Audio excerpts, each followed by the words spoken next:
وملائكته يصلون على النبي يا أيها الذين آمنوا صلوا عليه وسلموا تسليما اللهم صل على محمد وعلى آل محمد كما صليت على إبراهيم وعلى آل إبراهيم إنك حميد مجيد اللهم بارك على محمد وعلى آل محمد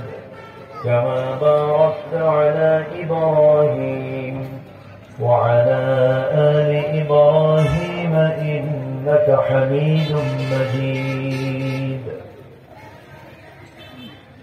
آمين কোরআনের সুর মাঝে শুনেছি যে নাম আযানের সুর মাঝেও শুনেছি সে নাম ও নাম শুনেছি আমি আমার হৃদয় হে রাসূল নবীজি তোমার হে রাসূল নবীজি তোমার সবাই বলি সাল্লাল্লাহু আলাইহি ওয়াসাল্লাম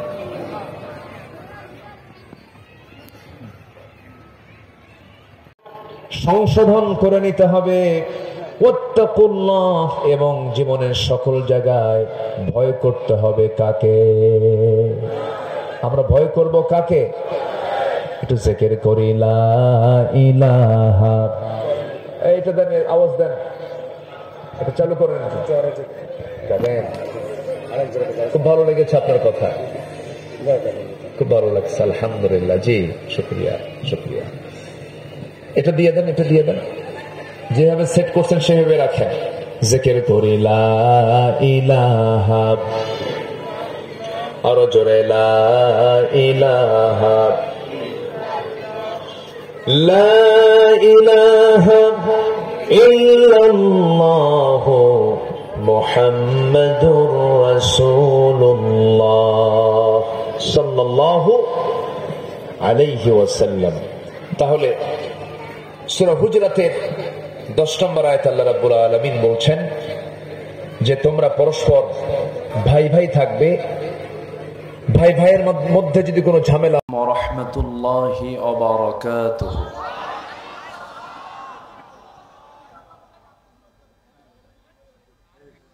إن الحمد لله الأكرم الذي خلق الإنسان وكرمه وعلمه من البيان ما لم يعلم فسبحان الذي لا يحصى امتنانه باللسان ولا بالقلم نشهد أن لا إله إلا الله وحده لا شريك له ونشهد أن سيدنا وحبيبنا ومولانا محمدا عبده ورسوله الذي أرسله بالحق بشيرا ونذيرا وداعيا إلى الله بإذنه وسراجا منيرا فقد قال الله تعالى في كلامه المجيد وفرقانه الحميد أعوذ بالله من الشيطان الرجيم الرجيم بسم الله الرحمن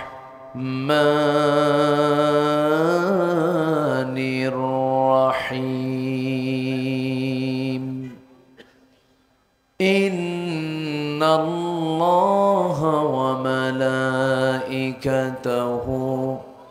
يصلون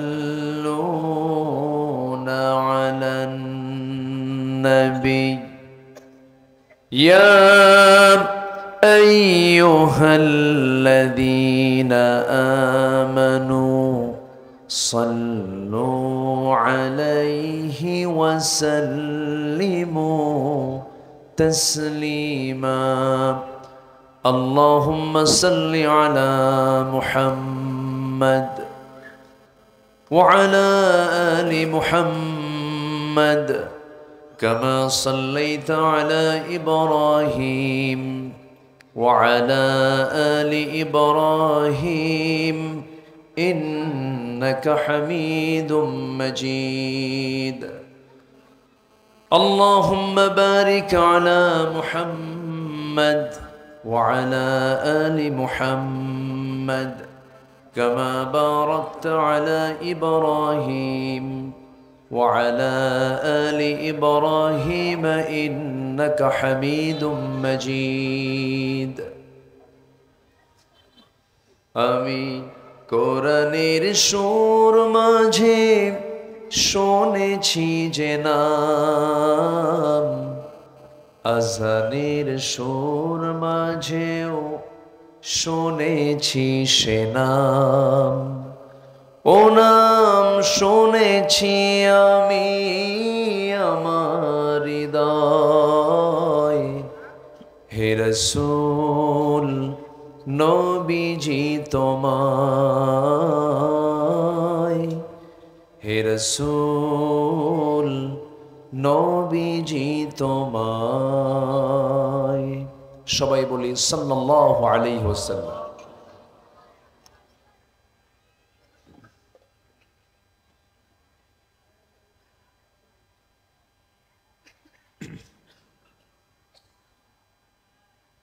প্রাকৃতিক সৌন্দর্যের অপরূপ লীলাভূমি রাজশাহী অঞ্চলের গোদাগাড়ী উপজেলার হেলফুল ফুজুল তাফসীর কমিটির উদ্যোগে আয়োজিত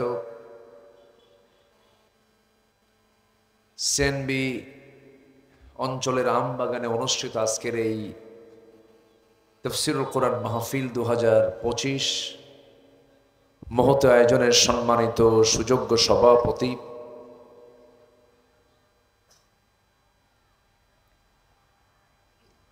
নন্দিত আলেমে দ্বীন মুহাদ্দিস রফিকুল ইসলাম হাফিজাহুল্লাহ আজকের মাহফিলের সম্মানিত প্রধান অতিথি বিশিষ্ট সমাজসেবক ইসলাম দরদী ব্যক্তিত্ব রাজনীতিবিদ জনাব সুলতানুল ইসলাম তারেক সাহেব উপস্থিত হাজারাত উলামায়ে কেরাম ফদলায়ে ইজাম সুশীল সমাজ জাতির শ্রেষ্ঠ সন্তান শিক্ষক মণ্ডলী জাতির বিবেক সাংবাদিকবৃন্দ সামনে উপস্থিত দূরে কাছের বিভিন্ন স্থান থেকে ছুটে আসা কালেমার ঝান্নাবাহী তাওহীদের পতাকাবাহী দ্বীন ইসলামের নরসারদুল বীর মুজাহিদ প্রাণ প্রিয় সম্মানিত দ্বীনি ভাইরা আড়ালে বসে আছেন শ্রদ্ধেয়া সম্মানিতা মা বোনেরা আলোচনার সূচনায় আনুষ্ঠানিকতার মধ্য দিয়ে আমার পক্ষ থেকে আবারও দিল খোলা সালাম আসসালামু আলাইকুম ওয়া রাহমাতুল্লাহি ওয়া বারাকাতুহু সবাই কেমন আছেন আমাকে প্রশ্ন করলেন আল্লাহ তাআলা আমাকে তো আপনার মতোই আপনার সাথেই রেখেছেন বলছি আলহামদুলিল্লাহ জোরে বলি আলহামদুলিল্লাহ সময়টা খুবই অল্প আমি কমিটিকে বলেছিলাম যে আসর পরের সময় খুব কম পাওয়া যায়, তো ওনারা বলেছেন না হুজুর আমরা আসর পরেই দেব, মানুষের ব্যস্ততা, আপনি যতটুকু পারেন কথা বলবেন। তো এই আমি ওঠার আগ দিয়ে আজকের মাহফিলের যিনি প্রধান অতিথি, ওনাকে তো আপনারাই অতিথি করেছেন না করেছেন, তো অতিথি করে যদি উনি যদি কষ্ট পান আপনাদের আচরণে, তাহলে এটা কষ্ট না বলেন তো? কষ্ট কিনা বলেন? আমি খুব বিব্রত অবস্থায় পড়েছি। কি হতো আর 3টা মিনিট 2টা মিনিট দেরি করলে? উনি কথা বলছেন তো, উনি তো আর মাগরিব পর্যন্ত চালাবেন না, উনি শেষ করে দিবেন। সব কিছুর একটা সৌন্দর্য আছে, সবসময় অস্থির চিত্ততা রাখতে হয় না, বুঝতে হয় পরিবেশ পরিস্থিতি, অথবা লিখিত আকারে, অথবা একজনে এসে, অনেক কিছুই তো পন্থা আছে, তাই না? একটা মানুষের সম্মানের দাম কিন্তু অনেক। মানুষের সম্মান আছে না নাই বলেন তো? আচ্ছা ভাইজান কিছু মনে করবেন না। আর এদিকে আবার আমি ওটা বলছি, তারা যে আপনাকে অপছন্দ করছে তা না, তারা দেখতেছে ঘড়ির দিকে, শুনতে আসলাম ওয়াজ, ঠিক আছে না? আমি কিন্তু মানে কার কোন পালস আমি বুঝি, কিন্তু এটার একটু ব্যাখ্যা করে দিচ্ছি, যেন আমার তারেক ভাই যেন এটাকে নিয়ে যেন কোনো মনক্ষুণ্ণতা যেন এটা জমা না করে, যেন এটা এখানেই শেষ হয়ে যায়। জি বলি আলহামদুলিল্লাহ। জি সম্মানিত ভাইয়েরা, আমি খুব অল্প সময় কথা বলবো, সময় তো অল্প, যতক্ষণ আছে আমাকে সময় দিচ্ছেন তো ইনশাআল্লাহ। যে যুব সমাজ মাহফিলটার আয়োজন করেছে, খুশি হয়েছেন তো নাকি? আল্লাহ যেন খুশি হন, জোরে বলি আমিন। মানে চাঁপাইনবাবগঞ্জে রাজশাহীতে যে আমি আসছি, এটার একটা সিমটমও আমি দেখতে পাচ্ছি। রাজশাহীর কি বিখ্যাত?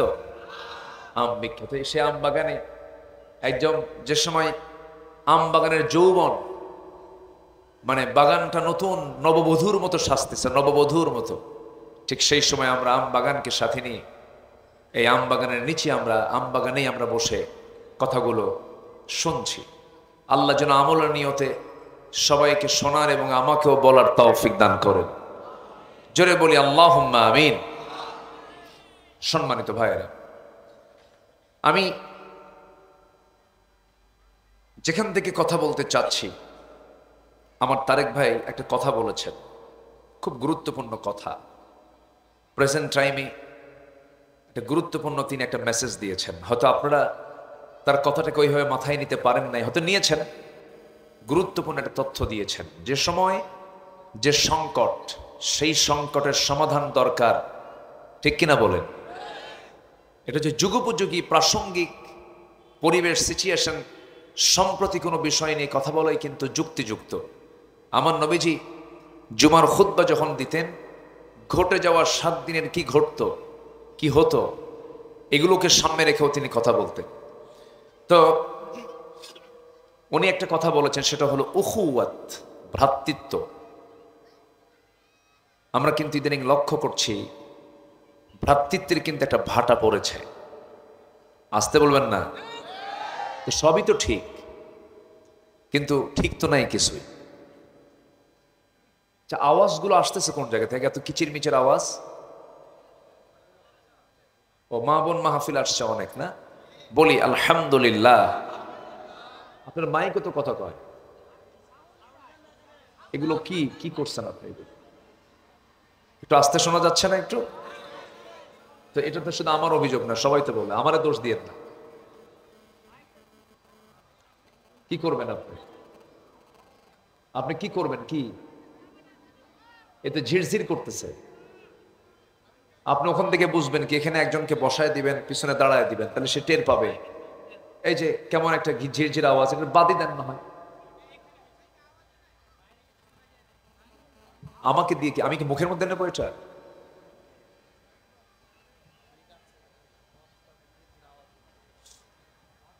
বক্সে মনিটরে ঝিরঝির একটা আওয়াজ হচ্ছে, যেটা খুব কষ্ট দিচ্ছে আমাকে। কি করবেন? ওই একটা কথা আছে না, বিয়ে করতে গেছে কিন্তু বর জানে না যে কনেটা পাগলি, কিন্তু ইজাব কবুল হয়ে গেছে, মানে বিয়ে পড়ান হয়ে গেছে। এখন কি করবেন? পাগলির সাথে ঘর সংসার করতে হবে, উপায় তো নাই, বুঝেন না? এখন আপনি করবেন কি আর? উপায় তো নেই। এখন আমার দিকে তাকান, একটু কষ্ট করে শোনেন। রাজশাহী তো খুব কাছে না? রাজশাহী এখান থেকে খুবই কাছে। তো রাজশাহী তো এমন একটা নগরী, শুধু দেশ না, একটা বিশাল জনপদের একটা ক্লিন সিটি হলো রাজশাহী। এত সুন্দর পরিচ্ছন্ন সব দিক থেকেই এত সুন্দর সিটি বাংলাদেশের কোথাও নাই। সেখানকার অপারেটিং মাইকিং সিস্টেমটা ভালো। আমি তো আশেপাশে আসি, এগুলো লোকাল থেকে না নিয়ে একটু দূর থেকে আনলে একটু ভালো হয়। ওনাদের যতটুকু ক্যাপাসিটি ওনারা ততটুকুই তো করবেন, এর চাইতে বেশি কিছু তো করতে পারবেন না। আচ্ছা, এখন আমার দিকে তাকান। ভ্রাতৃত্ব আমাদের দরকার। ভ্রাতৃত্বের ভিতরে একটা ভাটা পড়েছে, একটা প্রবলেম হচ্ছে, একটা ঝামেলা হচ্ছে। সম্মানিত ভাইয়েরা, আল্লাহ রাব্বুল আলামিন ভ্রাতৃত্বই দেখতে চান বান্দার জীবন থেকে। আল্লাহ রাব্বুল আলামিন বলেন, ইন্নামাল মুমিনুনা ইখওয়াতুন ফাআসলিহু বাইনা আখওয়াইকুম ওয়াত্তাকুল্লাহ লাআল্লাকুম তুরহামুন। জোরে বলুন আল্লাহু আকবার। সূরাতুল হুজুরাত আয়াত নম্বর 10, আল্লাহ রাব্বুল আলামিন বলেন, মুমিনরা হলো পরস্পর ভাইয়ের মতো। ফাআসলিহু, এই জায়গায় তোমরা যদি কোনো ভুলভাল হয়ে থাকে ইসলাহ করে নাও, ঠিকঠাক করে নাও। বাইনা আখওয়াইকুম, ভাইদের মাঝে ইসলাহ করতে হবে, সংশোধন করে নিতে হবে। ওয়াত্তাকুল্লাহ, এবং জীবনের সকল জায়গায় ভয় করতে হবে কাকে? আমরা ভয় করব কাকে? একটু জিকির করি লা ইলাহা। এটা দেন, আওয়াজ দেন, চালু করেন। খুব ভালো লেগেছে আপনার কথা, খুব ভালো লাগছে, আলহামদুলিল্লাহ। জি, শুকরিয়া শুকরিয়া। এটা দিয়ে দেন, এটা দিয়ে দেন। যেভাবে সেট করছেন সেভাবে রাখেন। জিকির করি লা ইলাহা, আরো জোরে লা ইলাহা, লা ইলাহা ইল্লাল্লাহু মুহাম্মাদুর রাসূলুল্লাহ সাল্লাল্লাহু আলাইহি ওয়াসাল্লাম। তাহলে সূরা হুজরাতের 10 নম্বর আয়াত আল্লাহ রাব্বুল আলামিন বলছেন যে তোমরা পরস্পর ভাই ভাই থাকবে। ভাই ভাইয়ের মধ্যে যদি কোনো ঝামেলা হয় ঠিকঠাক করে নেবে, ইসলাহ করে নেবে, এবং সাবধান, ভয় করবে কাকে? আসতে বলবেন না, ভয় করবেন কাকে? আল্লাহকে। এই হুকুমটা কে দিয়েছেন? আল্লাহ তাআলা। এই ভয়ের কথা আল্লাহ রাব্বুল আলামিন একবার বলেন নাই, বারবার বলে দিয়েছেন।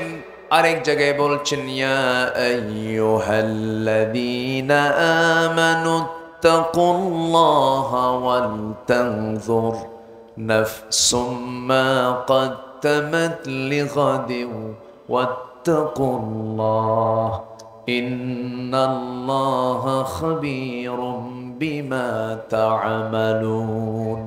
জোরে বলুন আল্লাহু আকবার। আল্লাহ বলছেন, আমাকে ভয় করো, আমি রব, আমাকে একমাত্র ভয় করে এবং লক্ষ্য করে দেখো। ওয়াল তানজুর নাফসুম মা কদ্দামাত লিগাদ, আগামী কালের জন্য নিজে তুমি কি আমলগুলো পাঠাচ্ছ আগামী দিনের জন্য, হাসরের দিনের জন্য, পরকালের জন্য। ওয়াত্তাকুল্লাহ, এবং আল্লাহকে আবারও ভয় করো। আয়াত শুরু করেছেন ভয় করো শব্দ দিয়ে, মাঝখানে একটু কথা বলে আবার বলছেন ভয় করো। তোমরা যা কিছু করো সকল কিছুতে সকল বিষয়ে সবচেয়ে বেশি খবর রাখেন তিনি আমার কে? আসতে বলবেন না, তিনি আমার কে? আল্লাহ তাআলা। এই জন্য বান্দার জীবনের সবচেয়ে বড় অর্জন হলো আল্লাহর ভয়, তাকওয়া। আমি আল্লাহকে কতটুকু ভয় করতে পেরেছি, এটাই হলো সবচেয়ে বড় প্রাপ্তি। আর এই ভয় ভিতরে সৃষ্টি করার জন্য আল্লাহ তাআলা একটি নির্দিষ্ট মাস দিয়েছেন। গুরুত্বপূর্ণ একটি মাস, যেটা একটানা 30 দিন এই আমলটা করতে হয়, সিয়াম সাধনা করতে হয়, সিয়াম করতে হয়, কিয়াম করতে হয়, দিনের সিয়াম, রাতের কিয়াম। এই বিশাল একটি 30 দিনের যে একটা কোর্স আল্লাহ দিয়েছেন, এটার ফলাফল হচ্ছে আল্লাহ বলছেন এগুলো করলে পরে তুমি আল্লাহর ভয় করা বুঝবে, মুত্তাকি হতে পারবে, তাকওয়া অর্জন করতে পারবে। তাহলে আমার আল্লাহ প্রত্যেক বান্দাকে দেখতে চান, যে গুণটা প্রত্যেক বান্দার মধ্যেই থাকা চাই সেটা হলো তাকওয়া। আর তাকওয়া যার মধ্যে আছে সে হলো মুত্তাকি। আর মুত্তাকি হওয়ার জন্য একটি সুন্দর মাস আমার আপনার সামনে আসছে। সে মাসের নাম কি? বলেন, সে মাসের নাম কি? কোন রমজান? সাবেনগঞ্জের রমজান আলী না, কিন্তু এটা হচ্ছে মাহে রমজান। কি রমজান বলেন? মাহে। বহু রমজান আলী আছে না?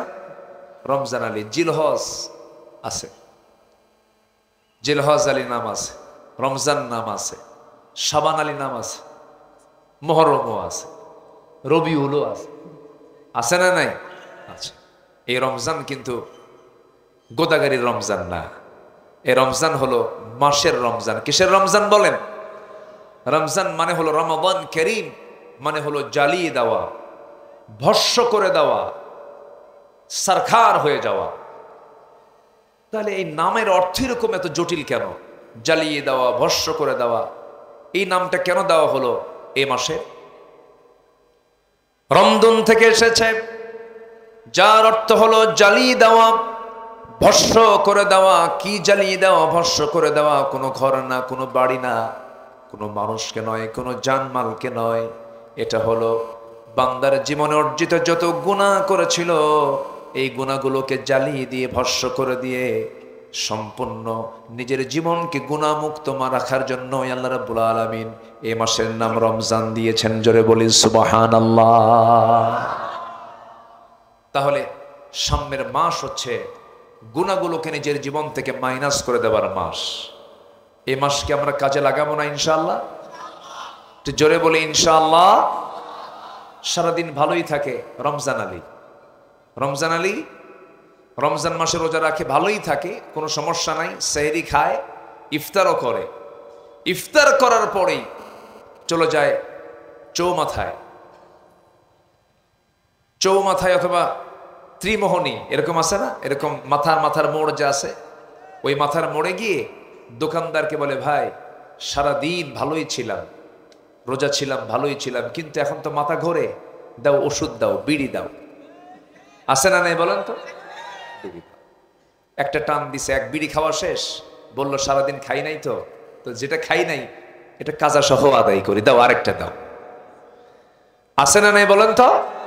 আচ্ছা, তাহলে রোজার ট্রেনিং যদি এটা হয়, এই রোজার প্রাপ্তি কি তার কাছে আছে? সমস্যা?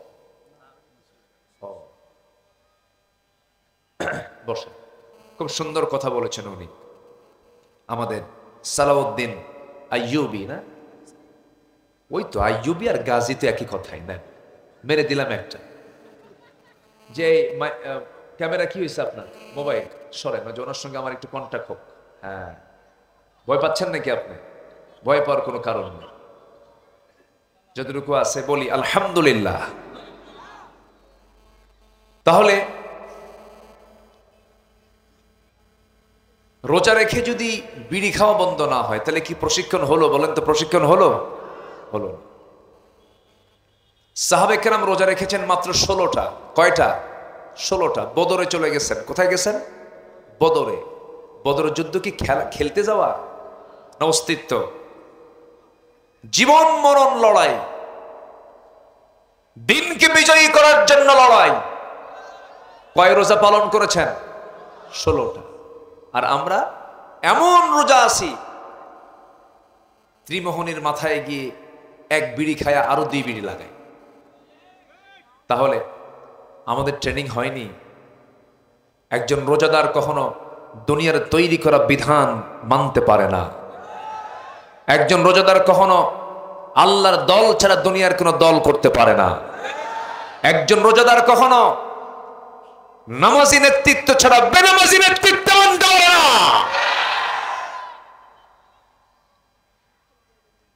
আমার দেশে ইফতার পার্টি হয়। কি পার্টি? প্রধান অতিথি শ্রী রামায়ণ চন্দ্র দাস। আছে তো? এই আছে না নাই বলেন তো, আছে না নাই? প্রধান অতিথি কে? শ্রী রামায়ণ চন্দ্র দাস। তাহলে বলেন তো, ইফতার পার্টিতে কি এমন দাওয়াত হবে? ইফতার করবে কারা? বলেন, ইফতার কার জন্য? রোজাদারের জন্য। আমার দেশে কিন্তু অধিকাংশ যারা ইফতার করে তারা কি রোজা থাকে? ওরা কি বলে জানেন? রোজা তো রাখি না, এক গুনাহ করছি, ইফতার না করে আবার গুনাহ কবিরা করব, তাড়াতাড়ি ইফতার নিয়ে আসো। কি আছে না নাই বলেন তো? এগুলো শুধু একটা ট্র্যাডিশন চলছে, ট্র্যাডিশন, এই জাস্ট একটা প্রথা মনে করছে ওরা। না, রোজার উদ্দেশ্য এটা নয়। যারা পারেন আমার সঙ্গে ঠোঁট মিলিয়ে বলুন, ইয়া আইয়ুহাল্লাযীনা আমানু কুতিবা আলাইকুমুস সিয়াম কামা কুতিবা আলাল্লাযীনা মিন ক্বাবলিকুম লাআল্লাকুম তাত্তাকুন। জোরে বলুন আল্লাহু আকবার। রোজাকে আল্লাহ রাব্বুল আলামিন শুধু ফরজ করেন নাই, লিখিত আকারে ফরজ করেছেন। কি আকারে? আচ্ছা বলুন তো, লিখিত দলিল মজবুত না মৌখিক দলিল মজবুত? যাহ, মুখে দিলাম, আছে গুরুত্ব আছে। 3 দিন পরে কি হবে? দিলাম না, যা, ঠিক আছে না? দিলাম না। আর আপনি যেটা লিখে দিয়েছেন, লিখে দিলাম, আপনি কি পারবেন 3 দিন পরে বলতে পারবেন দিলাম না? এই যে বলেন দিলাম না, তখন কি দেখাবে? এই যে আমার কাছে দলিল। তাহলে দলিল কোনটা মজবুত হয়, মুখে না লিখে? আল্লাহ রোজা ফরজ করেছেন মুখে না লিখে? লিখে। কুতিবা, কাতাবা ইয়াকতুবু, কুতিবা মাজহুল থেকে এসেছে, লিখিত আকারে পাশ করা হয়েছে সিয়ামকে। এটা দুর্বল কোনো বিধান নয়। অথচ আমার দেশে রমজান মাসে দিনের বেলা হোটেল তো খোলা থাকেই, হোটেলের সামনে পর্দা দিয়ে বিশেষ দ্রষ্টব্য লেখা থাকে, ভিতরে পর্দার সহিত খাবারের ব্যবস্থা আছে। আছে কিনা বলেন? এগুলো কি রোজা? রোজার পরিবেশ? এটা কি রোজার দেশ, রোজার সমাজ? এটা একটু কান লাগান। আমি যে উদ্দেশ্যে, আমি যেদিকে যাচ্ছি, আমি যেন এই অল্প সময়ের মধ্যে যেন একটা ধারণা আপনাকে দিতে পারি। আল্লাহ যেন সেই তৌফিক দান করেন। জোরে বলি আমিন। আচ্ছা, রোজা মানে আমরা অনেকে জানি না খেয়ে থাকা। আসলে কি না খেয়ে থাকার নাম রোজা? বৈধ স্ত্রীর কাছে না যাওয়া নির্দিষ্ট সময় পর্যন্ত, নিজের বউ আমার জন্য জায়েজ। রোজা থাকলে বলেন, রোজা থাকলে না জায়েজ, জায়েজ না। আমি স্ত্রীর সহবাস করছি না, আমি খাচ্ছি না, হুকুমটা কার? আসতে কার? তাহলে এরকম হুকুম আরো আছে না নাই? আল্লাহ বলছেন গীবত করো না, তাহলে গীবত আমার করা যাবে না। রোজা রেখে আমি খাচ্ছি না, হুকুম কার? আমি স্ত্রী সহবাস করছি না, হুকুম কার? গীবত করছি, হুকুম কার? আল্লাহ। আল্লাহর হুকুম, গীবত করতেছি। আমি মিথ্যা সাক্ষী দিচ্ছি, এটা কারো হুকুম? এটা কি হুকুম কারো? তাহলে এগুলো করি কেন? রোজা আমাকে শিখাচ্ছে আমি খাচ্ছি না কেন? আল্লাহ আমাকে খেতে মানা করেছেন। আমি স্ত্রী সহবাস করছি না কেন? আল্লাহ আমাকে মানা করেছেন। অতএব আমি গীবত করব না কেন? আল্লাহ আমাকে মানা করেছেন। আমি জিনা করব না কেন? আল্লাহ আমাকে মানা করেছেন। রোজাদার তো এমনই হবে। আচ্ছা, রোজা রাখলে পরে শরীর দুর্বল হয় না মজবুত হয়? ওরে এত শক্তিশালী আপনারা দেখতেছি, ভাবসাব তো অন্যরকম মনে হচ্ছে। রোজা রাখলে কি শরীর দুর্বল দুর্বল হয়? দুর্বল হয় না একটু? বিকেলবেলা ওজন আসে, বিকেলবেলা কি রাগ। কিছু কিছু বুড়া চাষা আছে, ডায়াবেটিস রোগী, যেগুলো রোজা রাখে আর বলে রোজা আসি নচেত খাইয়া ফালাতাম। দেখছেন, কথা কিন্তু ঠিকই কইল। আসে না নাই বলেন তো? রোজা রাখলে পরে শারীরিকভাবে যদিও মনে হয় শেষ বেলার দিকে শরীরটা একটু দুর্বল হয়ে গেল, শরীরে কোনো জোর পাওয়া যায় না, কিন্তু আল্লাহ আমাকে রোজা রাখার জন্য যে আগে শর্ত জড়িয়ে দিয়েছেন, ইন কুনতুম মারদা আও আলা সাফারিন, অসুস্থ থাকো অথবা সফরে যদি থাকো, রোজা রাখার কোনো প্রয়োজন নাই, রোজা রাখতে পারবে না তুমি। অসুস্থ হয়ে গেলে পরে সেই সময় তোমার দোষ তোমার হয়ে যাবে। আল্লাহ চান সুস্থ অবস্থায় রোজা রাখা। অসুস্থ ব্যক্তির কোনো রোজা রাখার প্রয়োজন নাই। দুধ খেলে পরে শরীর ভালো হয় না, খারাপ হয়। ডায়রিয়া রোগীর দুধ ভালো, কিন্তু ডায়রিয়া রোগীর দুধ খারাপ, কারণ ওর পেটই তো খারাপ। রোজা যে সুস্থ মানুষ তার জন্য ভালো, তার জন্য ভালো। কারণ একটা মেশিন যদি সারা বছর চলে, এটাকে যদি আপনি কিছুদিনের জন্য রেস্ট দেন, মেশিনটা কি ভালো থাকবে না? ভালো থাকবে, একটা রেস্ট পাবে।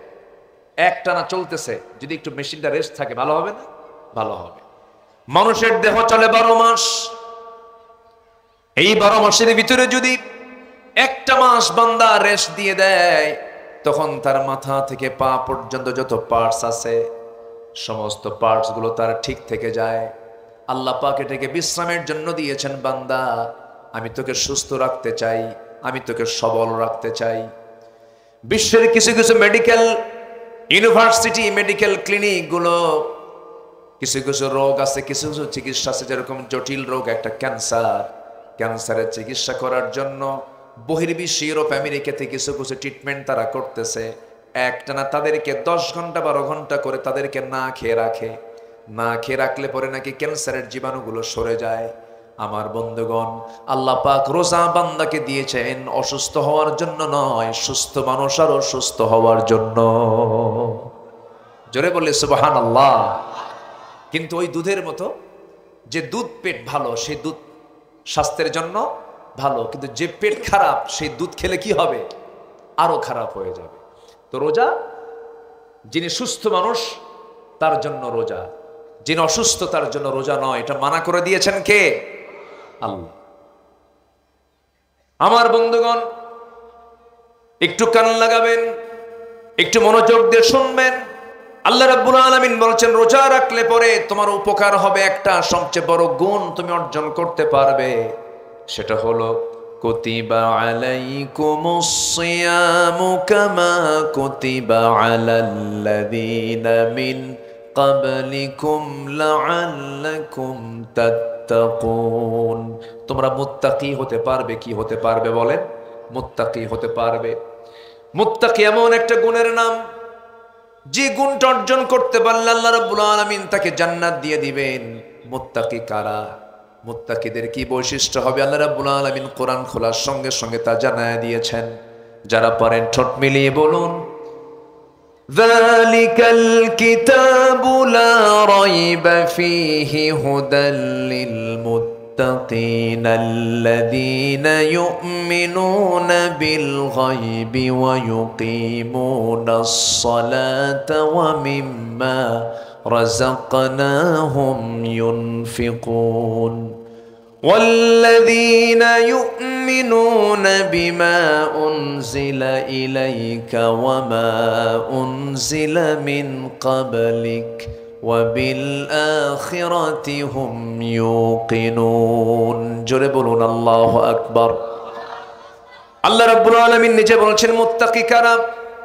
আল্লাযীনা, যারা ইউমিনুনা বিল গায়বি, যারা অদৃশ্যের প্রতি যারা বিশ্বাস আনবে। আল্লাহকে দেখা যায় না, কিন্তু বিশ্বাস আছে না নাই? আসতে বলবেন না, আছে না নাই? কিন্তু এমন বক্তব্য দেওয়ার মতো লোক আমার দেশে বহু আছে, যা দেখা যায় না তা বিশ্বাস করা যায় না। এরকম আছে না? Unseen is nothing. Communist party আমার দেশে কিন্তু আছে। যেরকম কমিউনিস্ট পার্টির একজন নেতা হলো শাহ সুফি হাসানুল হক ইনু। শুনছেন না? নাম শোনেন নাই? এখন কোথায় সে? কোথায়? ভিতরে। আমাদেরকে নিয়ে বহু কথা বলেছে। আমাদেরকে 16টা বছর শুধু জঙ্গি বলে গালি দিয়েছে। কোন আলেমকে সে সম্মান দিয়ে কথা বলেনি। শাহ আহমদ শফি রাহিমাহুল্লাহর মতো মানুষকে সে তেতুল হুজুর বলেছে। আল্লামা সাঈদীর মতো মানুষকে সে জঙ্গি বলেছে, ধর্ষক বলেছে, এরকম বলে গালি দিয়েছে। তো ও যদি বলে আমরা বলবো না কিছু? আবু লাহাবকে আল্লাহ পাক কোরআনে গালি দেন নাই? তা আল্লাহ যদি নিজে গালি দেয় আবু লাহাবের, আমরা কি এই আবু লাহাবদের গালি দেব না? আস্তকান কেন গালি দেব কিনা বলেন? 16 বছর এই ইনু, ওর মুখের ভাষা একটাই ছিল জঙ্গিবাদ, জঙ্গিবাদ, জঙ্গিবাদ। ওর জিকির একটাই ছিল, আল্লাহর নাম নেয় না, খালি কি কইছে? জঙ্গিবাদ। এই 6 মাসে কোনো জঙ্গিবাদ আছে বলেন তো? কোনো জঙ্গি নাটক আছে? কোথাও শুনছেন যে র‍্যাব অভিযানে বের হয়েছে অমুক জঙ্গির আস্তানা বের করার জন্য? পাইছেন কোথাও? কারণ এই নাটক আর 6 মাস চলতেছে না, কারণ এই নাটকের যিনি মূল নাট্যকার দেশে নয়, দিল্লি গিয়ে বসে আছে।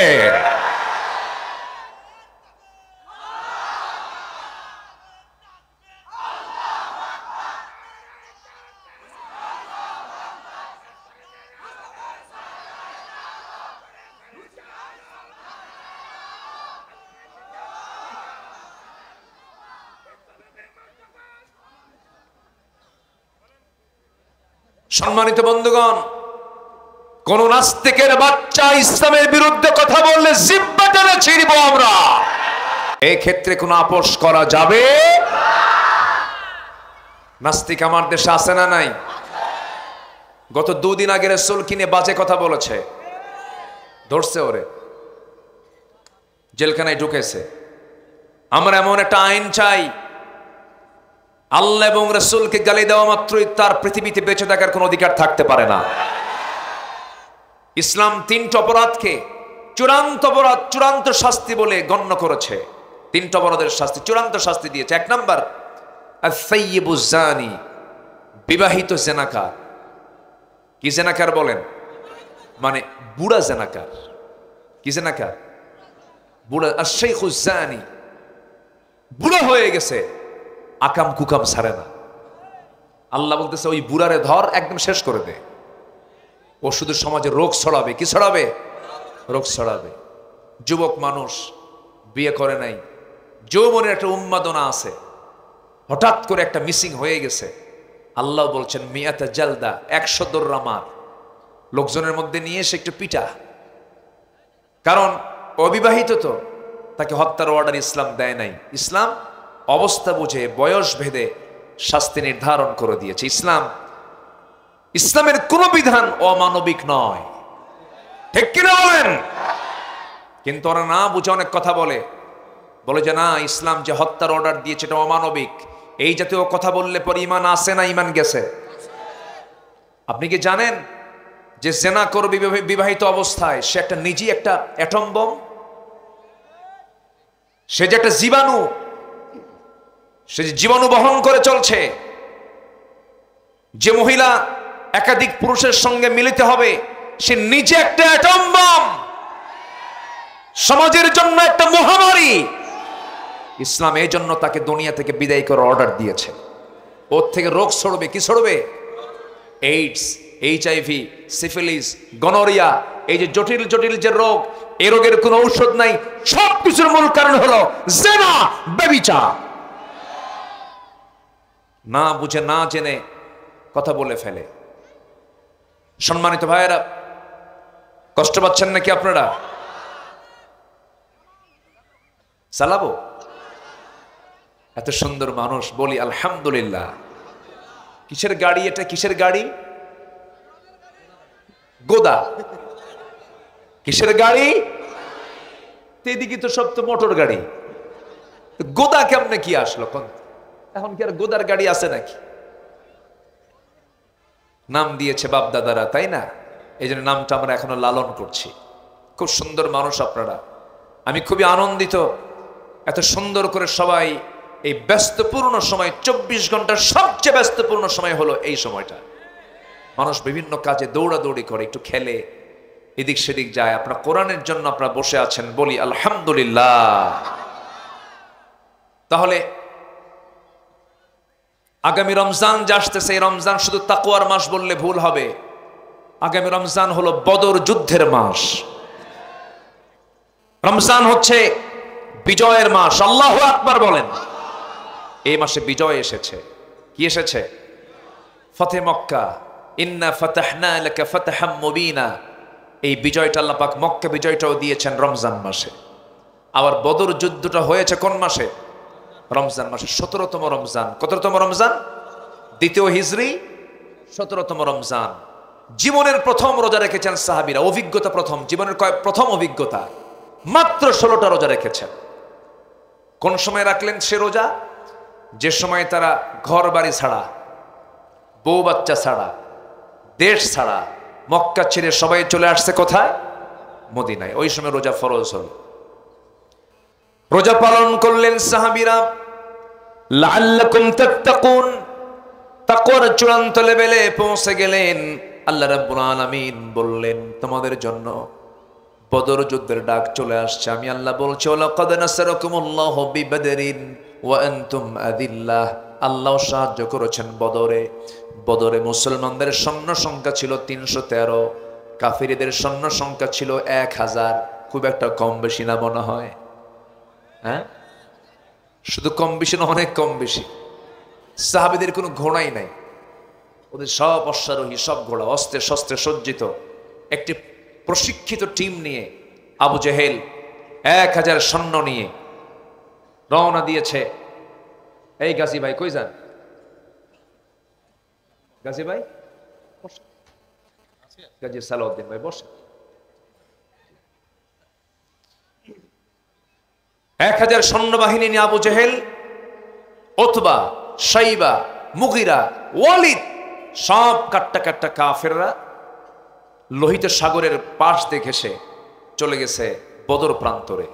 নবীর কাছে নিউজ হলো যে কাফেররা, কুরাইশরা সব বদর প্রান্তরে চলে আসছে, যা মদিনা থেকে মাত্র 80 মাইল দূরে। ওরা আসছে 350 মাইল ডিঙ্গিয়ে চলে আসছে।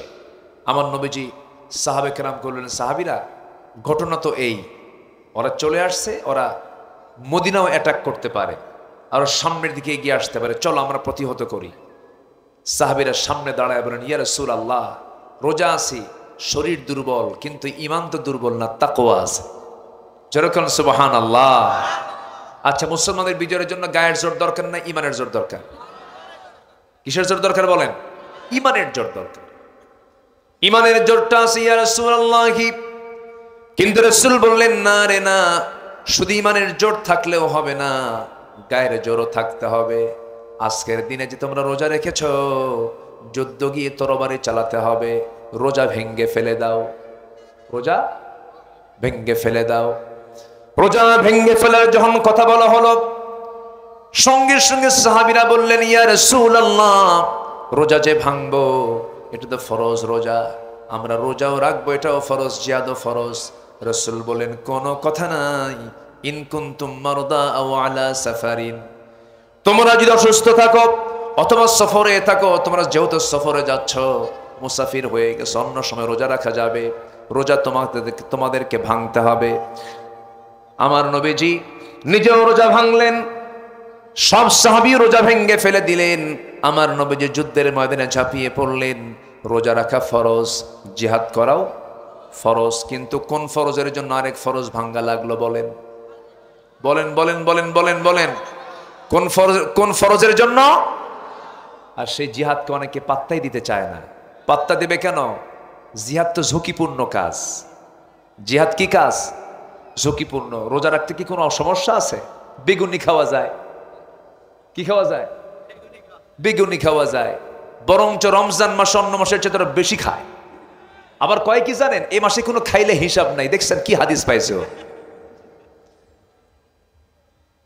কে বলেছে হিসাব হবে না?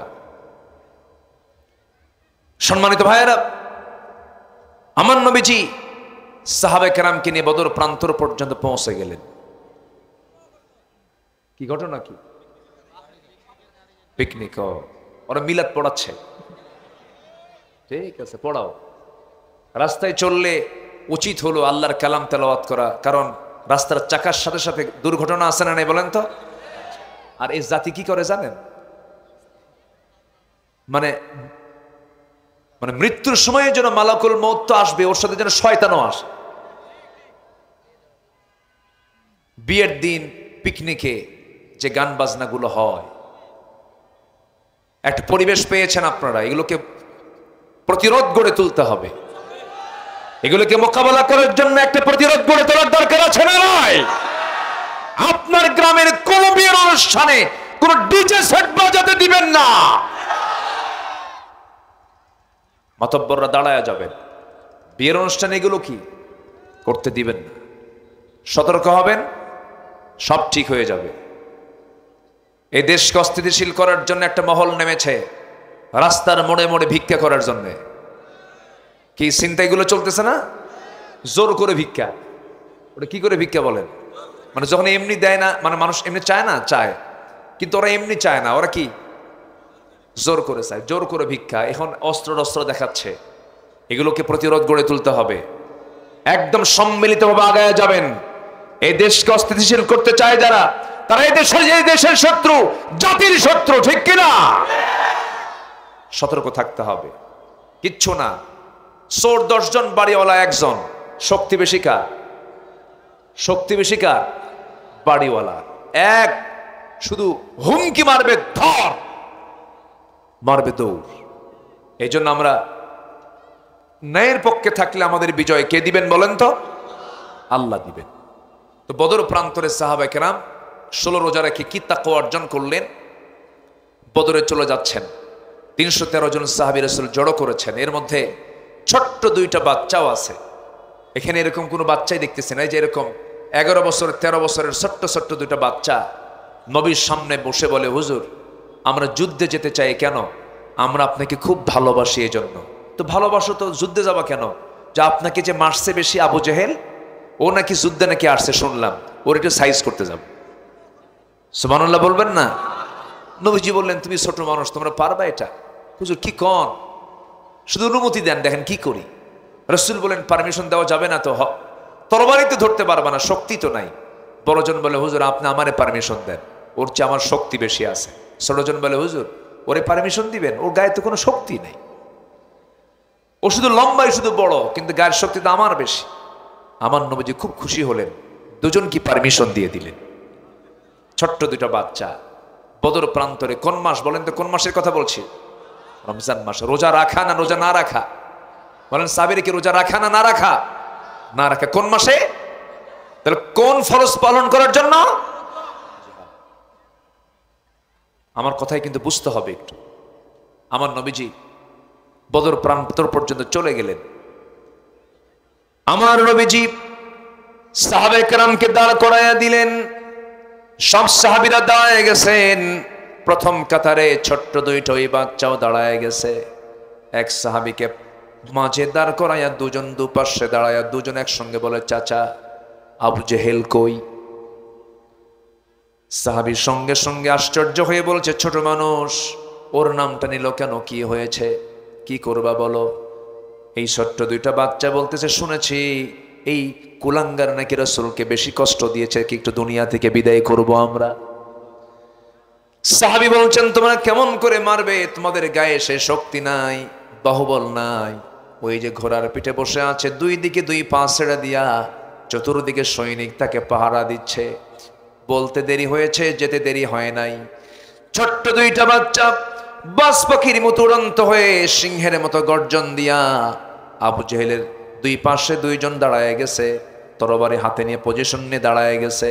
কাফের মুশরিকরা টের পায় না এটা কোন গ্রুপের লোক, ওরা বুঝতে পারে নাই, হেও করেছে, পাত্তাই দেয় নাই। ছোট্ট 2টা বাচ্চা আবু জেহেলের 2 পাশে দাঁড়ায়া আল্লাহু আকবার শব্দ বলে সজোরে 2 জন একসঙ্গে আবু জেহেলের 2 পায়ে 2 দিকে একসঙ্গে যখন 2 ভাই মেরে দিয়েছে, ইতিহাস লেখে আবু জেহেল ওই যে ধরাশয়ী হয়ে জমিনে পড়ে গেছে। আবু জেহেল কোমর সোজা করে আর কখনো দাঁড়াতে পারে নাই।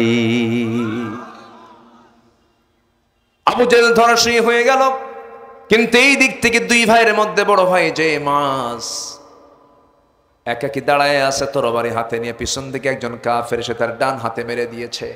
ডান হাতে যখন তরবারির একটা আঘাত মেরে দিয়েছে, এক আঘাতে তার ডান হাতটা চামড়ার সঙ্গে জ্বলতে লাগলো। তরবারি ঝনঝন করে পড়ে গেল। দৌড় মেরে গিয়ে বাম হাতে তরবারি তুলে নিলেন, শক্তি হারান নাই। বাম হাতে যুদ্ধ চালাতে নিয়ে চামড়ার সঙ্গে ঝুলে থাকা সেই হাতটা বারবার এসে তরবারিতে এসে ধাক্কা লাগে। তরবারি চালাতে কষ্ট হয় মনে করে ঝুলন্ত ডান হাতটা বাম পায়ের নিচে রেখে কেমন জোরে টান মারলেন, হাতটা ছিটকে পড়ে গেল। বাম হাতে যুদ্ধ করতে করতে বাম হাতও তারা কেটে ফেলে দিল। দুই হাত তারা দেহের সাথে নাই, দুই হাত কাটা, তরবারি দিয়ে যুদ্ধ করবেন কেমনে, হাতই তো নাই। একজন কাফের এসে শেষ আঘাতটা তার গর্দান বরাবর মেরে দিল, মস্তকটা ছিটকে পড়ে গেল। নবীর কাছে সংবাদ চলে গেছে, বড় ভাই মুআজ দুনিয়া থেকে বিদায় নিয়েছেন। এই সাহাবী দুনিয়া থেকে বিদায় নিয়া, রমজান মাসে বিদায় নিয়া গোটা দুনিয়ার সমস্ত মুসল্লিদেরকে, সমস্ত রোজাদারকে, সমস্ত রমজান মাসের সায়েমদেরকে জানায় দিচ্ছেন, ও রমজানের মুসল্লিরা, ও রমজানের সিয়াম পালনকারীরা, আল্লাহর জমিন আল্লাহর দিনকে বিজয়ী করার জন্য রমজান মাসে আল্লাহর পথে জীবনটা এমন করে হাসি মুখে দিতে হয়, যেরকম সুবহানাল্লাহ। কিন্তু আমরা এমন রোজা রাখলাম, বিড়িটাই ছাড়তে পারলাম না, যুদ্ধে যাব কখন? আমি কি ভুল বলছি ভাই? আমি কি ভুল বলছি? সবাই নামাজ পড়ি তো নাকি? সবাই নামাজ পড়েন তো? 5 ওয়াক্ত নামাজ পড়তে রাজি আছেন কারা কারা? একটু হাত তুলে দেখেন তো দেখি। জোরে বলি ইয়া আল্লাহ, আরো জোরে বলি ইয়া আল্লাহ। আমাদেরকে 5 ওয়াক্ত সালাত আদায় করার তৌফিক তুমি আল্লাহ দিয়া দাও। জোরে বলি আমিন। হাত নামান। ওই যুদ্ধের ময়দানে মুসলমানদের বিজয় এসেছিল। সাহাবীর শাহাদত হয়েছে 14 জন। কতজন বলেন তো? 14 জন সাহাবী শহীদ হয়েছেন। আর 70 জন কুরাইশ, 70 জন কাফের তারা দুনিয়া থেকে বিদায় নিয়েছে, নিহত হয়েছে। আর 70 জন যুদ্ধবন্দী হয়ে গেছে। নবীজির নিয়ন্ত্রণে তারা চলে আসছে, যুদ্ধে বন্দী হয়ে গেছে নবীর হাতে।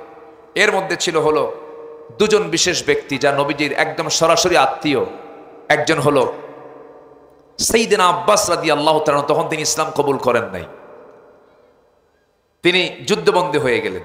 এবং নবীজির আপন বড় মেয়ের জামাই আবুল আস, আপন বড় মেয়ের জামাইয়ের নাম কি? আবুল আস। এই 2 জন ব্যক্তি যুদ্ধবন্দীর তালিকায় 70 জনের এই 2 জন, এই 2 জন। আমার নবীজি বলে দিলেন, সাহাবীরা যারা যুদ্ধবন্দী এদের সবাইকে পিঠ মোড়া দিয়ে বাঁধো আর খেতে দাও, তোমরা কিছু খেজুর দাও, কিছু রুটি দাও, এরকম করে তিনি বলে দিলেন। তো সবাইকেই খেজুর দেওয়া হলো, কিন্তু সবাইকে আবার রুটি দেওয়া হলো না।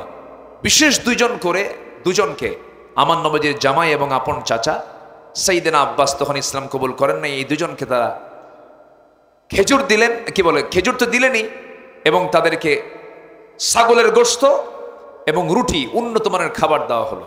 এবং যে হাতটা বাঁধা হয়েছে, হাতের বাঁধনটা একটু ঢিল করে দেওয়া হলো। জামাই তো, ওইদিকে আপন চাচা।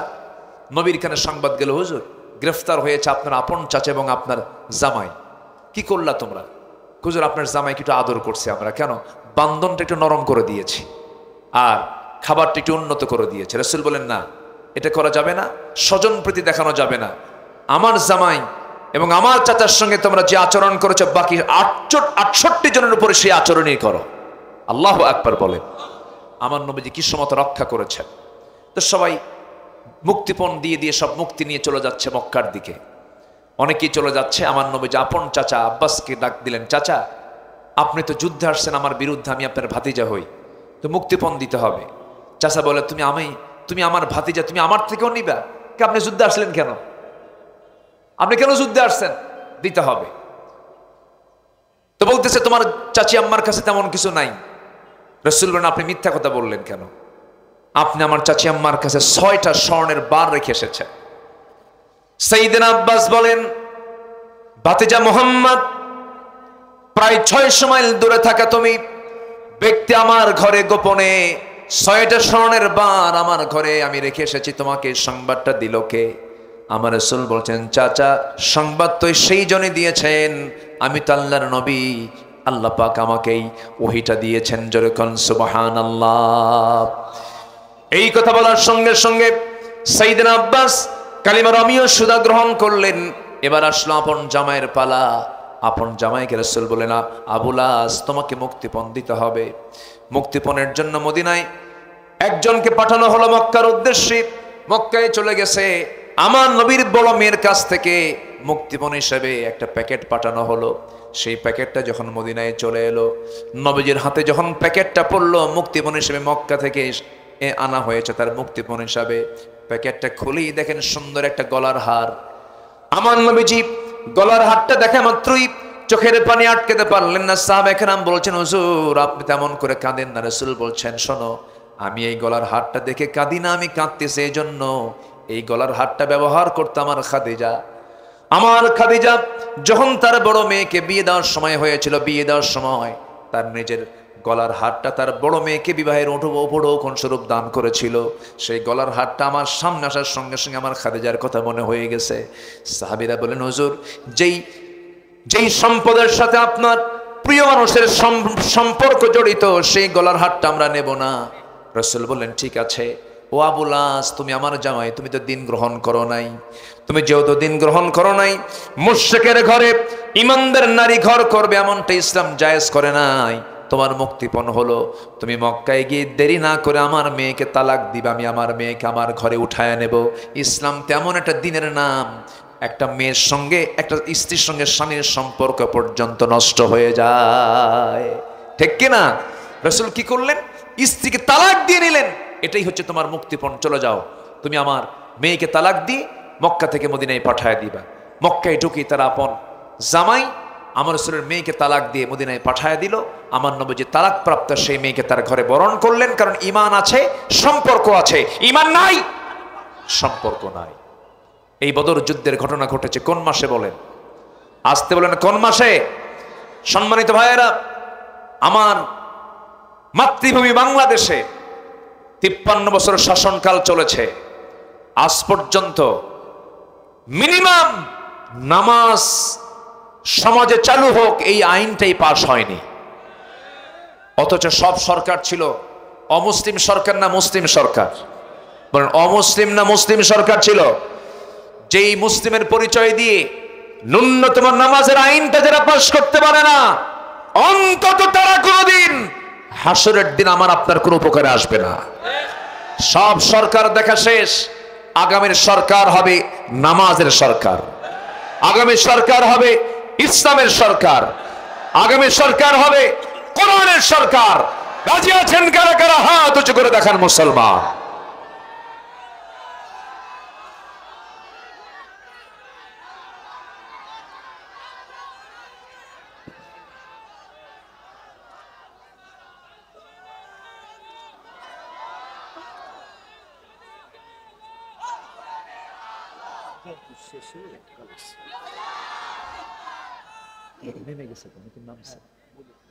জি সম্মানিত ভাইয়েরা, আমি খুবই খুশি যে আমাকে আপনারা যথেষ্ট সময়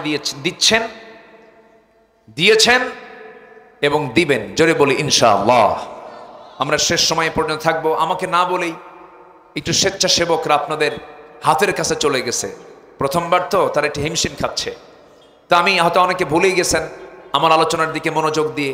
তো একটু যেহেতু ব্যাগগুলো চলে গেছে, এই যুব সমাজ তার মাহফিল প্রত্যেক বছর করুক, আপনারা চান না? সবাই একদম এক ঝাঁকে যে যা পারেন, যেখানে টাকাটা আছে সেখানে একটু হাত দিয়ে একটু টাকাটা বের করে যতটুকু পারেন একটু দিল থেকে সবাই দেওয়ার চেষ্টা করবেন শাবান মাসের বরকত নেবার জন্য। একটু ব্যাগ যাচ্ছে, আমার মা বোন যারা আসছেন তারাও দিবেন, যে যা পারেন সবাই দিবেন। যেখানে টাকা আছে সেখানে হাত দিবেন, তবে অন্যের পকেটে হাত দেওয়া যাবে না কিন্তু। জিকির করে লা ইলাহা,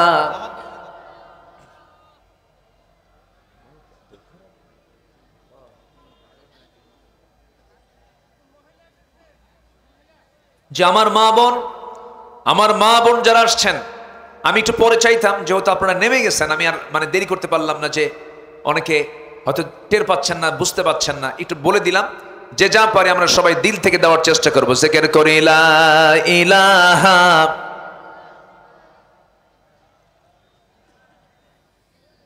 আর জোরে লা ইলাহা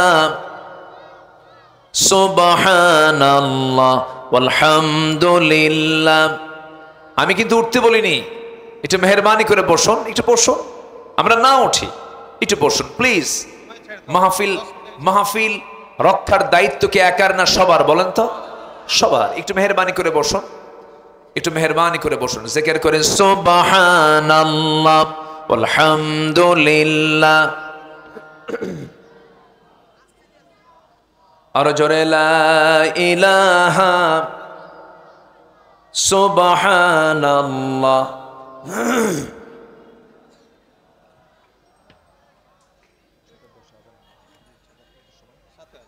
জি, আর জোরে লা ইলাহা। জি, সম্মানিত ভাইয়েরা একটু বসুন তো। আমরা আগামী রমজান পাচ্ছি, নামাজ কি কারো কাজা হবে? রোজা কি কারো নষ্ট হবে? মুখ থেকে কোনো গীবতের কথা বের হবে? কোনো মিথ্যা সাক্ষী দেওয়া হবে? কারো সম্পদে হানা দেওয়ার কোনো চিন্তা হবে? কোনো বান্দার হক নষ্ট করা হবে? বনের সম্পত্তি মেরে খাওয়া হবে? ওজনে কম দেওয়া হবে? জুলুম করা হবে? আল্লাহ বলুন, বান্দা আমি তোর সিয়ামকে কবুল করে নিলাম, যা। দুনিয়ার কোনো দল আমরা করব না, দল করে যাব কার? দুনিয়ার কোনো আইন মানবো না, আইন মানবো কার? আল্লাহ পাকের। মুত্তাকি যারা হবে তারা হবে আল্লাহর প্রতি তাদের বিশ্বাস থাকবে, তারা নামাজ কায়েম করবে এবং রিজিক থেকে যে সম্পদ দেওয়া হচ্ছে তা থেকে কিছু অংশ আল্লাহর প্রতি খরচ করবে। ওমা উনজিলা মিন ক্বাবলিক, এই কিতাব এবং আগের সমস্ত কিতাবের প্রতি বিশ্বাস আনবে। নাম্বার 5 হলো আখিরাতকে দিবালক করে না, স্পষ্ট মনে হবে তার কাছে, বিশ্বাস করবে। এই 5টি গুণ আছে যার, সফলতা আছে তার। আমি আশাবাদ কামনা করছি, আর মাত্র 10 মিনিট পরে আজান দেবে। আমি সবাইকে নিয়ে একসাথে দোয়া করব। দোয়ার পরে হয়তো 2-3 মিনিট 4 মিনিট থাকবে, এরপরে আমরা আজান শুনবো। যদি সুযোগ হয় এখানে নামাজ পড়বো, আর যদি আশেপাশে মসজিদ থাকে আমরা নামাজটা আদায় করে নেব। জোরে বলি ইনশাআল্লাহ। সময় স্বল্পতার কারণে যতটুকু হয়েছে আমরা বলে ফেলি আলহামদুলিল্লাহ। সবাই বলে সুবহানাকাল্লাহুম্মা ওয়া বিহামদিকা আশহাদু আল্লা ইলাহা ইল্লা আনতা আস্তাগফিরুকা ওয়া আতুবু ইলাইকা। চিৎকার মেরে বলি, ইয়া আল্লাহ, আমার জীবনের সগীরা কবিরা, ছোট বড় সব গুনাহ তুমি আল্লাহ মাফ করে দাও। জোরে বলুন ইয়া রাব্বাল আলামিন। আমরা একটু আমরা নামাজের মতো করে একটু বসি, বিনয়ী হয়ে বসি, আমরা আল্লাহর কাছে একটু চাই। এদিকে দোয়া হয় তো নাকি? আচ্ছা ঠিক আছে, আল্লাহুম্মা আমিন। রব্বানা যালামনা আনফুসানা ওয়া ইল্লাম তাগফির লানা ওয়া তারহামনা লানাকুনান্না মিনাল খাসিরিন। মিষ্টি বিকেল গধূলি বেলা মাগরিবের আজানের একটু আগ দিয়ে